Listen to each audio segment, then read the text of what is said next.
enseignant africain. Malgré ton bec salé, wow, wow, wow, wow, wow. Tu te bats pour l'avenir des jeunes. Chers frères et sœurs du forum lycée Tofa 1er, anciens élèves, toutes promotions confondues. Et depuis que nous avons décidé d'honorer nos anciens enseignants, j'ai eu le privilège d'être associé à une équipe de communication qui m'ont délégué ce jour de rencontrer le professeur Goudayon Eners, qui est l'un de nos anciens enseignants et qui a été retenu parmi les promus. Merci de m'avoir honoré dans ce groupe et de m'avoir accordé cette occasion de sentir que je n'ai pas été totalement inutile à l'éducation. Merci professeur, mais quels sont les réels sentiments qui vous animent lorsque vous avez appris que vous avez été retenu parmi les promus, c'est-à-dire les meilleurs enseignants de votre époque? Et je peux vous dire ça, que j'ai failli pleurer. Pleurer d'émotion, non pas de mécontentement, mais de bonheur. Parce que je ne me suis jamais senti utile quand j'étais à l'éducation. Je faisais l'effort de faire mon travail. Mais je constate que beaucoup de mes étudiants, de mes élèves me considèrent. Ça m'a vraiment fait... Tout à fait. J'ai failli ne pas pleurer. Parce qu'en 2021, il y a 27 de mes étudiants qui sont venus dans cette maison pour dire, monsieur le professeur, les graines que vous avez semées ont germé. J'aurais dû porter la tenue qu'ils m'ont offerte. La deuxième chose, en 2022, c'est 19 qui sont arrivés ici. En 2023, c'est un ancien étudiant que j'ai oublié qui est venu ici et dit, mais monsieur le professeur, je me souviens de vous, je veux connaître là où vous êtes. Tout ça là, ajouté à ce que vous venez de faire, fait que je suis très ému de constater que parmi tous les professeurs qui sont passés à Tofa, vous soyez souvenus de moi. Je vous remercie beaucoup. Que de façon que vous tous, vous avez plus grand que moi. Que la paix règne dans la maison de chacun. Que la paix règne autour de chacun. Merci, professeur. Et que vous soyez heureux. Merci, professeur. Et dites-moi, professeur, comment est-ce que vous passez votre temps de retraite, au fait? Quelles sont les activités que vous faites à votre temps de retraite? On aurait souhaité le savoir quand même. Oui. Et j'ai décidé de ne plus enseigner. En temps, j'avais dirigé une école normale supérieure privée, l'Esprit. Bon, mais à un moment donné, j'ai arrêté parce que l'âge aidant, les arthroses vous accompagnant, il vaut mieux ne pas être prudent. Mais par contre, quand il y a des étudiants qui ont besoin de faire leur mémoire, de les encadrer, j'ai une petite ferme et quand vous voyez ici, l'arachide, par-ci par-là, c'est mon garçon qui a pris la relève. Donc voilà les conneries que je fais pendant que je suis à la retraite. Si vous regardez dans cette maison, toutes les plantes que vous voyez, je les ai plantées. Parce que pour moi, la biologie doit être pratique. Absolument. Vous avez toujours enseigné ça, hein? Je me rappelle quand j'étais à l'université. Voilà, c'est ça mon problème. Donc j'ai mis beaucoup de plantes, mais qui sont des plantes médicinales. Parce que je me dis toujours, un vieillard qui se trouve dans un coin, si personne ne peut rien trouver de bon chez lui pour se soigner, c'est que c'est un connard. Ça, c'est exact. Mais, monsieur le professeur, quels sont vos quelques bons souvenirs que vous avez gardés du lycée Tofa 1er? La première année que j'ai faite à Tofa 1er, c'est 1973 à 1914. En ce temps-là, j'étais à l'UST, l'école des sciences et techniques pour l'éducation. Je devais préparer le CAPES. Et notre encadreur, Rabier, a dit que Goudayon était le seul à pouvoir me faire des expérimentations dans le système éducatif.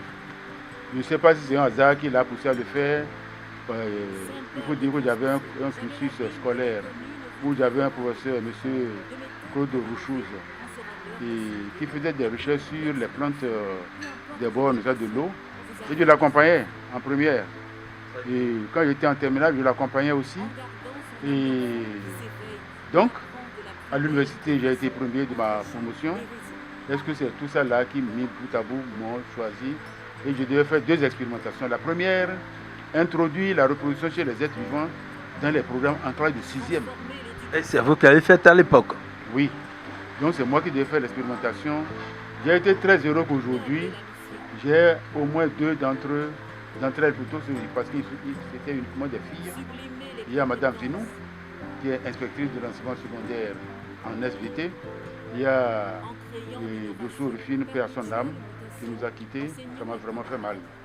Donc ce qui m'a fait plaisir, c'est que ces petites filles-là, on n'avait aucun matériel de dissection. À l'époque? À l'époque. Elles allaient chercher les souris vivantes. Moi-même, j'en amenais. Elles mettaient ça dans des boîtes de tomates, boîtes de lait et autres là, boîtes de nido. Et elles amenaient ça. Et c'est sur les feuilles de teck qu'on faisait les dissections. Et elles étaient tellement réceptives. Parce que le cours n'était pas de la voyocratie. Observer les organes, observer les appareils. Et on amenait des fleurs qu'on étudiait aussi. Et à partir de là, on faisait la correspondance entre les organes génitaux des plantes et les organes génitaux des animaux. Et c'est sur cette séquence que j'étais quand la commission d'inspection était venue me voir pour m'inspecter pour le CAPES.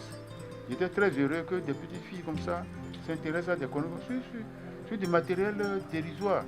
Est-ce que ça veut dire, professeur, que concrètement, vous avez travaillé dans des conditions difficiles en temps? Bon, et moi, je considère que la vie est un ensemble de petits problèmes. Et quand le problème se pose, je ne recule jamais. Je ne recule jamais parce qu'il faut trouver toujours des solutions. C'est ça qui vous valorise et qui fait de vous que vous êtes un homme. Simplement. Je suis très heureux pour tout ce que ces dames-là m'ont fait en ce temps-là. Parce qu'elles étaient très courageuses. Et un jour, ce qui m'a surtout enchanté, c'est pas pour comme le tas d'abonnés. C'est que elles ont amené les souris dans les boîtes et elles étaient mortes. J'ai dit, mais les dames là, pourquoi ces souris là sont mortes? Et en discutant entre elles étaient une vingtaine. En discutant entre elles, elles ont dit, ah, il y a manqué de l'air. Et à partir de ce jour-là, elles ont percé les boîtes et en amenant ça les animaux, ils restent vivants. Ça, c'est une vraie expérience. C'était vraiment merveilleux. Mais à côté de ce que vous venez de dire, est-ce que vous pouvez nous souligner quelques mésaventures? Ça ne manque jamais. Oui, la mésaventure que j'ai eue, c'est que la commission était composée de 2 personnes, une dame en blanche et un béninois dont je tais le nom. Il était un catholique orthodoxe. Et il s'était écrié pour dire, mais comment tu veux parler de sexe à des enfants, des fillettes de 6e? Et ça là, heureusement que j'avais déjà beaucoup de points à l'écrit, ça aurait dû m'écouter mon CAPES. Mais j'ai fait l'environnement et également j'ai introduit l'environnement dans les programmes au lycée Bianzin, en classe de seconde. Il lui fallu que mon professeur encadreur, M. Ginko Sita, se mit derrière pour leur expliquer ce que je faisais au tableau. Donc j'ai fait mon CAPES dans des situations un peu difficiles, mais moi ça ne me disait rien, parce que je sais que c'est le chemin que je dois parcourir de ma vie. D'accord. Mais ça a fait tache-tuile, comme le dit, parce que grâce à vous, actuellement, ce projet, ce cours de reproduction existe dans le programme et c'est demeuré tel jusqu'à nos jours. Comment est-ce que vous vous sentez d'avoir été parmi les premiers à semer cette graine? Je suis très heureux parce que, j'avais la chance d'avoir des élèves qui sont très réceptifs. Ça m'a vraiment fait plaisir, ça m'a facilité la tâche. La deuxième chose, quand j'étais arrivé à l'université en tant que professeur, on m'a confié un TP, les annexes embryonnaires. Okay. Il fallait acheter des utérus gravides de brebis. Et lui, il est là, s'il était le dernier de la série, comme enfant.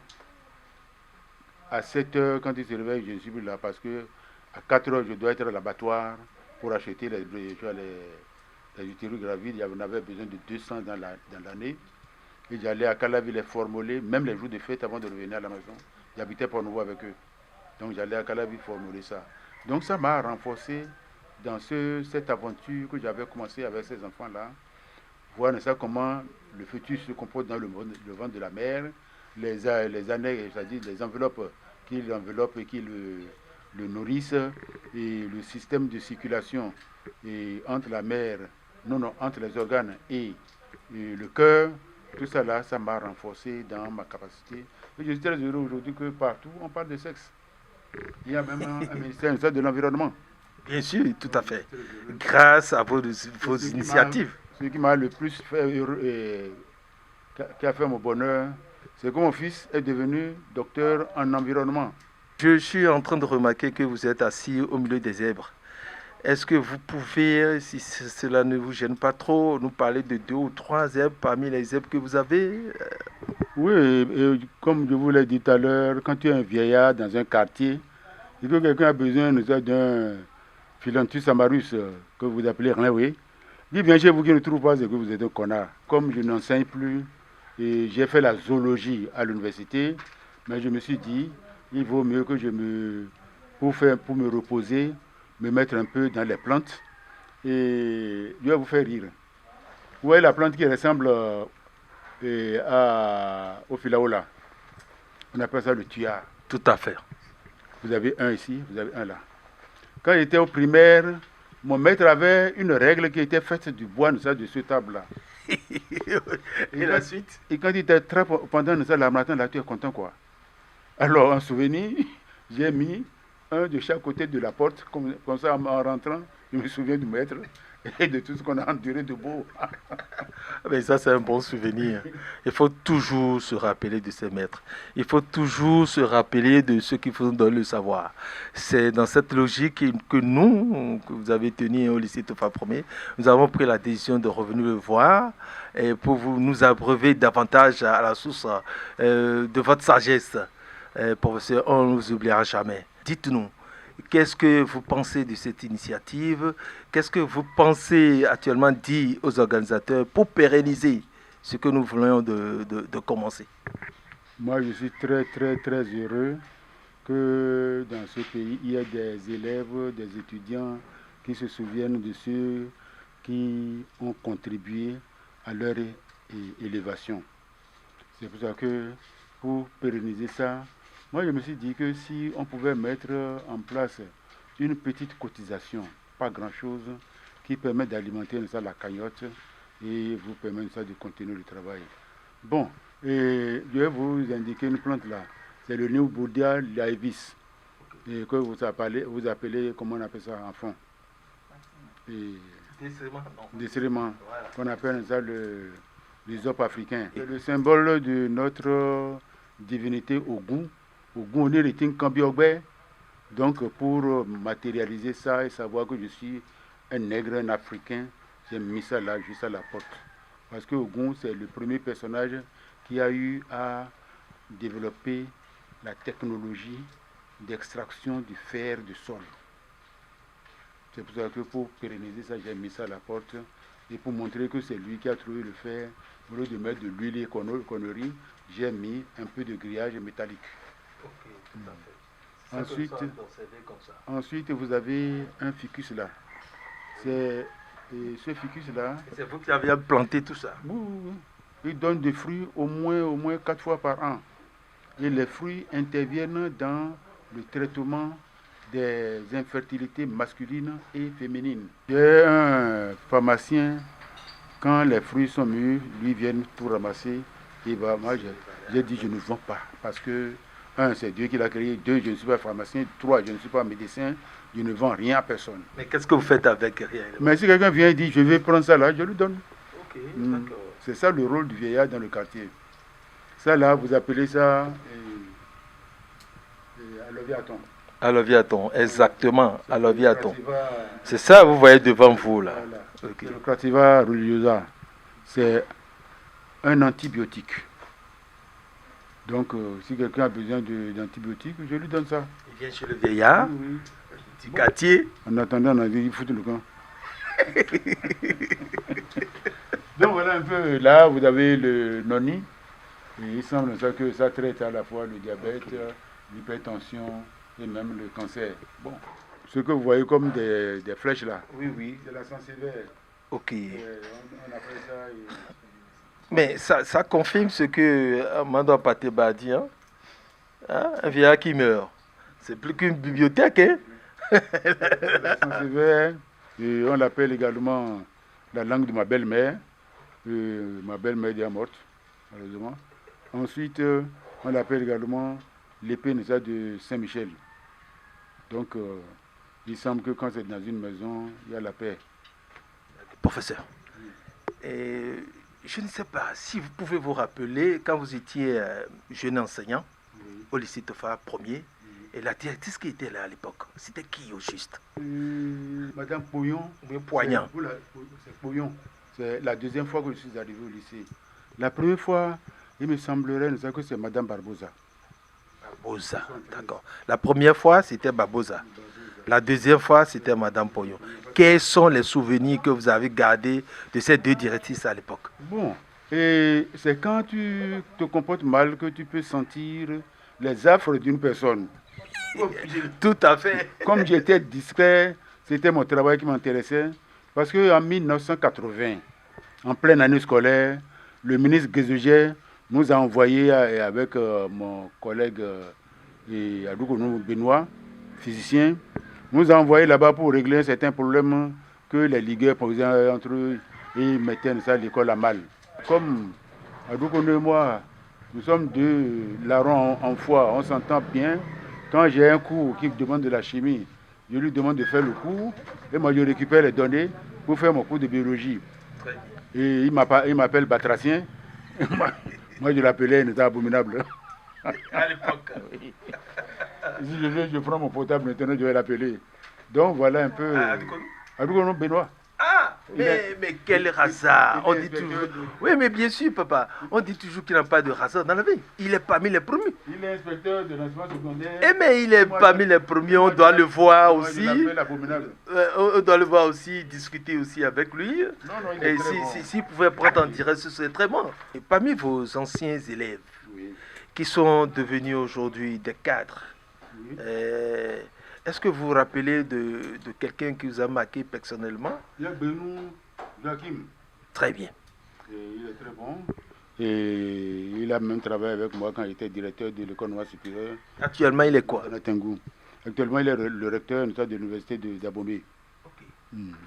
Ah, monsieur Gbenou, le directeur Gbenou, si vous nous écoutez, Joachim, si vous nous écoutez, nous sommes avec le professeur Goudayon Enes qui vous a tenu, qui vient de nous faire une confidence.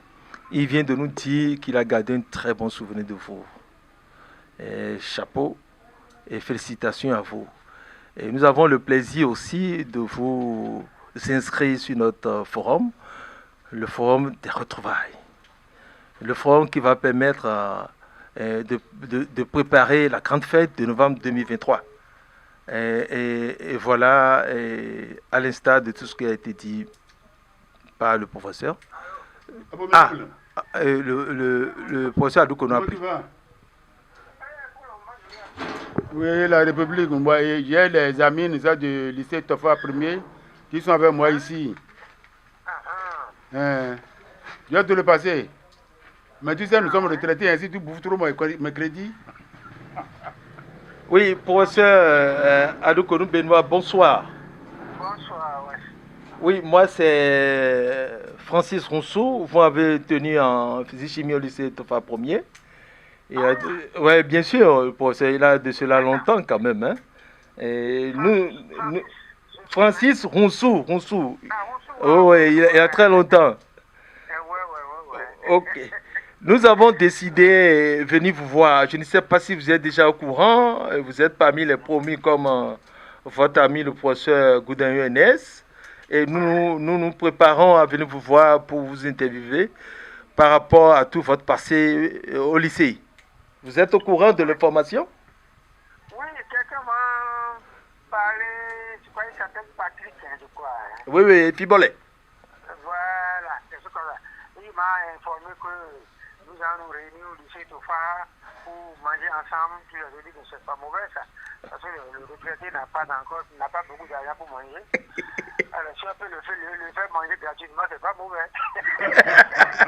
Donc exactement, professeur Adoukonou, c'est ça. Et vous venez d'avoir la preuve. Les interviews ont commencé. Et préparez-vous à nous recevoir, si possible, le week-end prochain. Oui, non, il n'y a pas de problème. Ok. Merci à vous et on garde le contact. D'accord, il n'y a pas de problème. Allez, ciao, bye bye, professeur. Ouais, d'accord. Bon, abominable. Alors, ça va? Ça ira. Non, je vais te faire manger quand tu vas être content, quoi. Hein? Toi, tu n'as pas pleuré quand on t'en a parlé.